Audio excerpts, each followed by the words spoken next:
게임은 예술의 분야가 될 수 있을까요? 혹자는 이미 게임은 가장 발전한 형태의 예술이라거나 가장 새로운 형식의 종합예술이라는 평가를 내리기도 합니다. 한편에 잘 만든 게임은 아름다운 예술작품으로 분류할 수 있을 정도로 뛰어납니다. 젤다의 전설, 야생의 숨결은 플레이하는 이들로 하여금 한 영웅의 서사시를 읽는 듯한 감상을 주고, 더 라스트 오브 어스의 플롯과 연출은 이제껏 나온 어떤 좀비 컨텐츠보다도 완성도가 높다는 평을 받기도 했습니다. 그리고 어느덧 우리는 입버릇처럼 말하곤 합니다. 영화 같은 게임이라는 표현을 말이죠. 영화 같은 게임을 이야기할 때 콜 오브 듀티 시리즈를 빼놓을 수는 없을 것입니다. FPS 장르의 전설과도 같은 프랜차이즈죠. 울펜슈타인 3D로부터 시작된 FPS 장르는 퀘이크, 하프라이프, 레인보우 시리즈와 같은 과도기를 거치며 성장, 콜 오브 듀티에서 대전환을 맞이하게 됩니다. 특히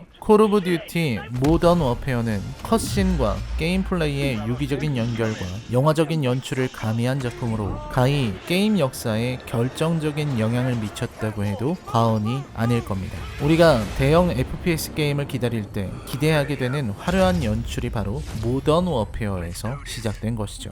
영화 같은 게임이라는 표현을 우리는 세 가지 측면에서 살펴볼 수 있을 것입니다. 첫째는 바로 서사, 즉 이야기에 있습니다. 플레이어는 자신의 아바타인 플레이어블 캐릭터를 조종해 세상과 조우합니다. 결국 플레이어는 게임이 준비한 세상과 맞서고 투쟁한 끝에 승리해 영웅이 됩니다. 이러한 전형적인 영웅 서사는 게임의 단골 소재였고, 이후 게임은 계속해서 이야기를 발전시켜 보다 복잡한 플롯을 만들어내기에 이르렀습니다. 2시간에 국한되는 영화와는 달리 장편 소설 정도의 분량도 얼마든지 표현 가능한 게임의 플레이 타임이 큰 역할을 했죠. 두 번째는 바로 연출입니다. 게임은 그래픽의 예술입니다. 현실 밖에서 현실을 구현하는 표현의 세계입니다. 그리고 현실을 현실보다 그럴듯하게 복제해 냅니다.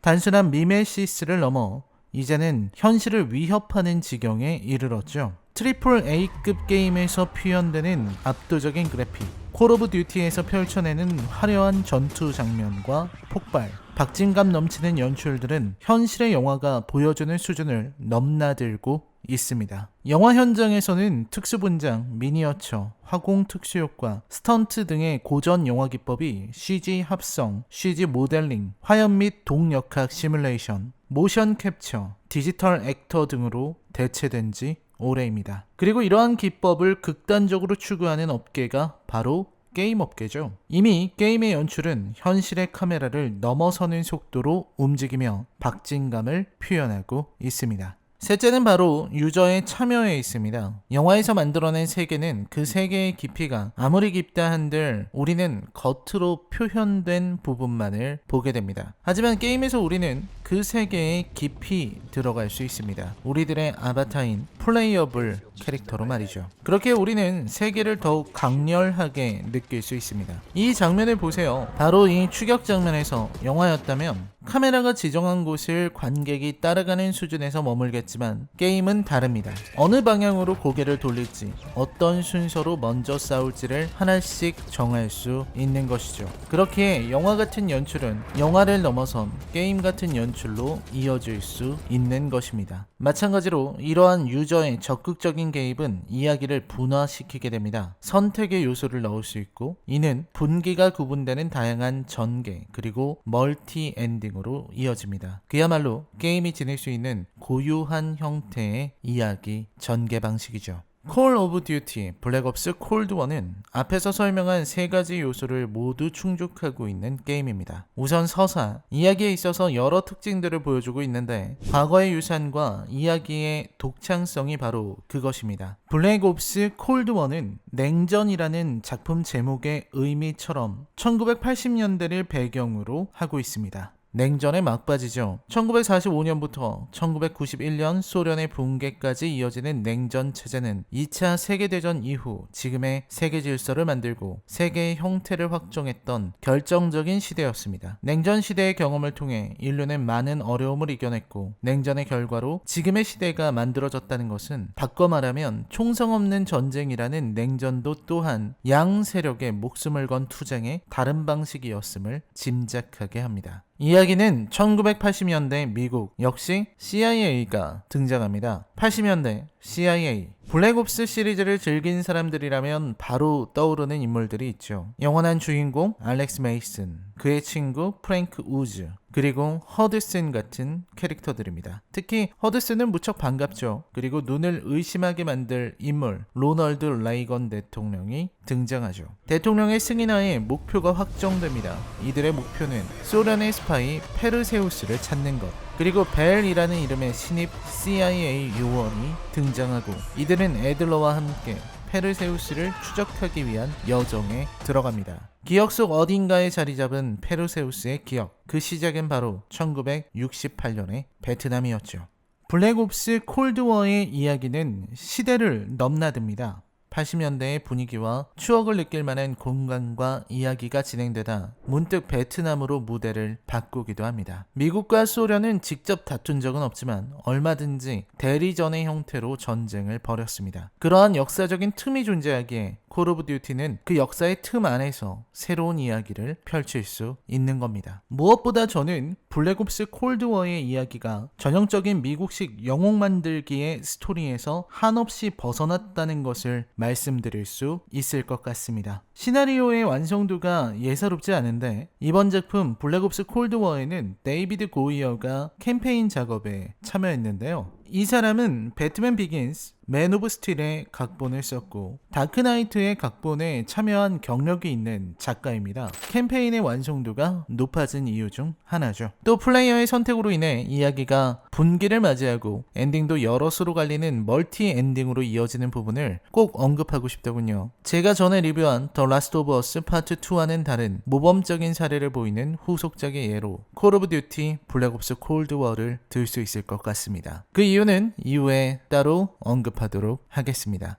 블랙옵스 콜드워의 연출은 그야말로 영화적이라는 말이 딱 어울리죠. 초반 터키 트라부존 비행장에서 벌이는 추격전은 영화의 카메라 움직임을 넘어서는 게임의 장점을 유감없이 보여줍니다. 플레이어는 달리는 비행기를 추격하며 등장하는 적들과 교전을 벌이면서 정신없이 게임의 연출에 빠져들게 되죠. 특히 설산 장면에서 전작의 흔적이 대거 발견되거나 알렉스 메이슨의 경우 세뇌 연출이 그대로 나오는 등 시리즈의 유산을 세심하게 표현했다는 걸 알 수 있습니다. 서브미션을 받는 장면의 연출도 인상적이고요. 기술적인 부분에서의 진화도 인상적이었습니다. 고개를 돌리기만 해도 목소리가 다른 곳에서 들리는 차세대 3D 오디오 기술은 몰입감을 높이는 요소죠. 무기의 소리가 발생 지점에 따라 달라지고 발소리의 방향으로 적의 위치나 거리를 짐작할 수 있으며 실제와 유사한 폐쇄 효과 도입으로 주변에서 발생하는 사건의 방향과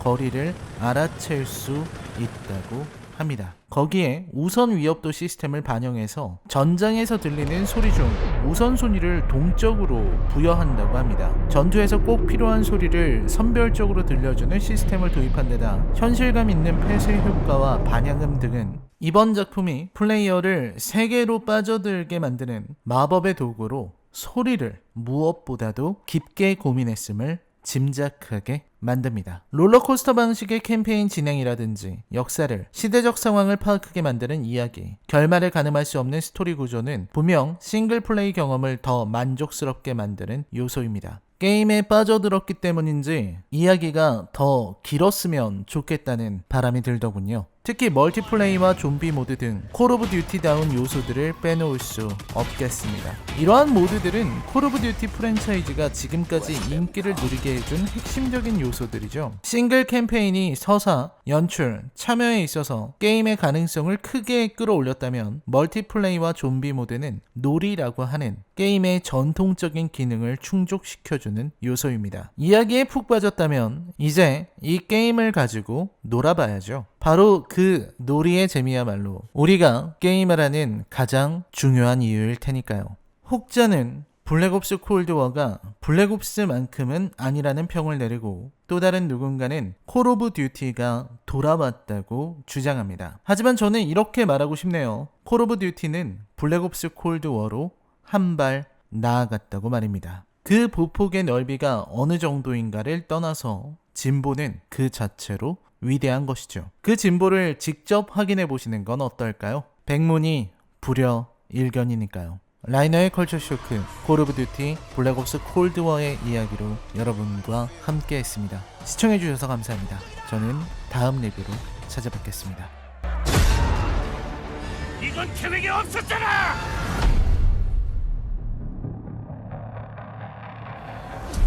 성공할 거라 믿네.